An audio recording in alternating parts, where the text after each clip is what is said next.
Next, we have Professor Ev Federenko, who studies how and why minds and brains create language. If you're looking for a very visually appealing website, I recommend hers. But she shares there that her lab is unpacking the internal architecture of the brain's language system and exploring the relationship between language and various cognitive, perceptual, and motor systems. This means that her discoveries also offer a fruitful basis for comparison with computational neural networks such as ChatGPT. Born in Volgograd in the former Soviet Union, Professor Fedorenko earned her BA from Harvard and then her PhD from MIT. She started her lab at MGH in 2014 and then joined the MIT faculty in 2019. Please give a warm welcome to Professor Ev Fedorenko. Thank you. Thanks so much. Thank you for having me here. It's a real pleasure. So as humans, we possess quite a rich arsenal of cognitive skills. Across our lifetimes, we acquire a whole bunch of concepts, which are kind of the basic building blocks of cognition, which include concrete concepts such as umbrella, but also abstract ones such as justice. We learn about how the world works, how these different concepts relate to one another. We learn about the physical constraints in the world and about the social agents. We learn to navigate our environments and estimate numerosities. We can also reason in domain general ways, abstracted away from any particular knowledge bases. This kind of reasoning is often linked to this notion of fluid general intelligence and is connected to executive abilities like attention and working memory. We can remember the past and imagine the future. We can create and appreciate music and visual art. In some cultures, people develop formal reasoning abilities like mathematics and logic, develop fun strategy games such as chess, build a scientific understanding of the world, as we're trying to do here, and build and program machines. The question that drew me to neuroscience is, how does language fit into this picture? What role does language play in human cognition? To what degree is our cognitive sophistication enabled or unlocked by language? Some of the things we do, like building scientific theories of the world or creating a computer, trivially require language. These things are only possible given the accumulation of knowledge that is enabled by language. If every generation had to start from scratch, we wouldn't get very far. But I was interested in a stronger claim that quite a few had made, namely that we actually use linguistic representations like words or grammatical structures to think, that language is the medium of thought. Quite a few have made that claim. So for example, Noam Chomsky wrote, "The systems of thought use linguistic expressions for reasoning, interpretation, organizing action, and other mental acts.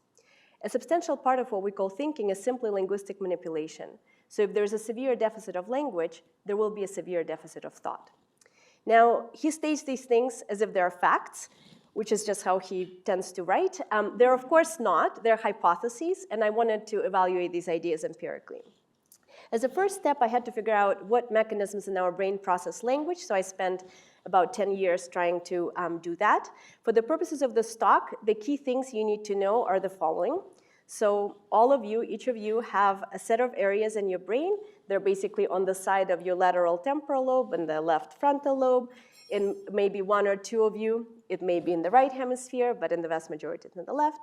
And these areas are active, they work hard when you understand language, no matter if you're reading it or listening to it. But they're also active when you're producing language, again, across different modalities. And together, these two properties suggest that this system is likely a place where we store abstract language knowledge, basically what words mean and how to put them together. And of course, we can use this knowledge to both encode our thoughts into sequences of words, which is what I'm doing right now, as well as decode meanings from others' utterances, what you are all doing. So you can think of the system as an encoder-decoder between thoughts and word sequences. Okay, so now we can ask whether language critically mediates thinking, and there's basically two ways that we do this using neuroscience. One is using functional imaging. So I just told you about these brain areas that are basically ubiquitously engaged whenever you're doing something to do with language. So we can examine activity in these areas while people are doing different kinds of thinking and ask, do we engage these language processing mechanisms when people are solving math problems, when they're reasoning about somebody else's mind, when they're solving a Rubik's Cube? This is the only data slide I'll show you. This is a summary of a whole bunch of experiments we've done with fMRI, which is a functional brain imaging method that's commonly used. The 3 gray bars show responses to 3 different language tasks, and they're all high. And in different colors, I'm showing you responses to a whole bunch of non-linguistic tasks. And they span kind of the spectrum of different non-language things we do. And as you can see, these brain areas respond about 2 times more strongly when you're doing anything to do with language compared to when you're engaging in non-linguistic tasks. And critically, this includes things like different thinking and reasoning tasks. So these areas are working about as hard when you're doing math as they are when you're looking at a blank screen doing nothing.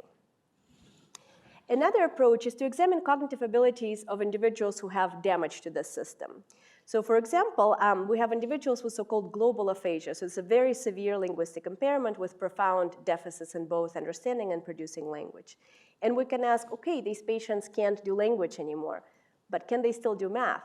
Can they write a computer program if they were programming before? Can they play a game of chess?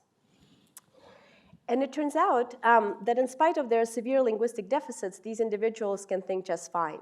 Their cognitive abilities and intelligence appear to be intact. So the only thing they lack is the ability to convert their thoughts into a verbal format and to extract meaning from others' productions. So empirically, it turns out that language and thought draw on distinct resources in the brain. And even in the presence of these severe language deficits, reasoning can remain intact. If you want to learn a little more about this particular body of work, we recently put out what we tried to make a quite an accessible summary.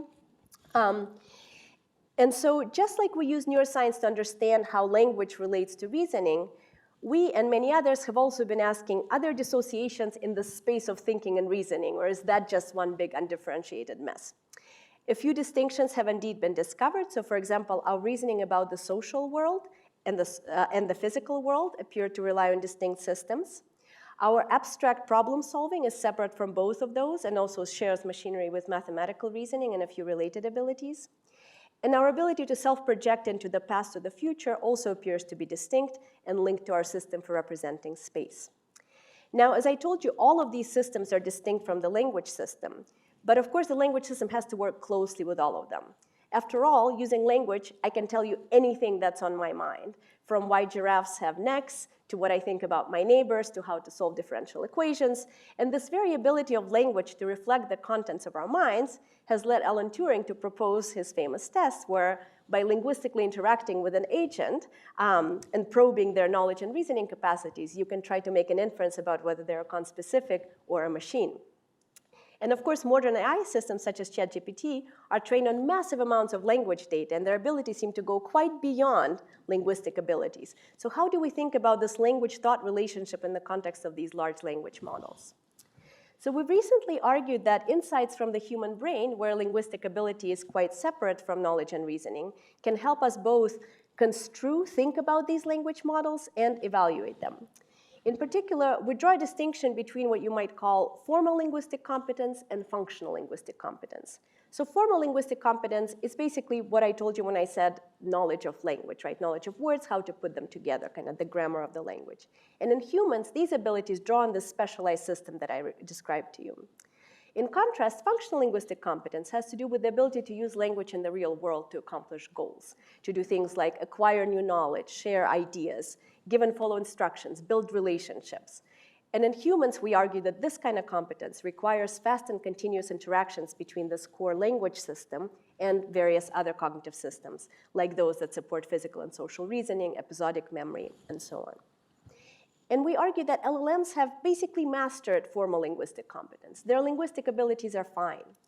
But in spite of numerous demonstrations of LLMs' reasoning successes and a lot of very overblown claims about those successes, these abilities at present lack the kind of generalizability and robustness that characterizes human reasoning. So now we're pushing on a few fronts, including rigorously evaluating these AI models and their internal representations, using AI systems as a new kind of model organism to understand human cognition. After all, we've been studying the mouse model for a long time, but this kind of cognitive sophistication that humans have, we haven't had a model organism that comes even close, so now we do. And this includes also building more biologically plausible models than the kind of standard models in the field. And using insights from the human brain, we can compare between models and try to build more robust AI systems. The messages I'm going to leave you with is this. So language is just one very powerful tool in our extensive cognitive toolkit that has to work with all the others to enable our intelligence. And language alone, I think, is unlikely to lead to the emergence of what people call general artificial intelligence. So thank you very much for listening. I'll stop here.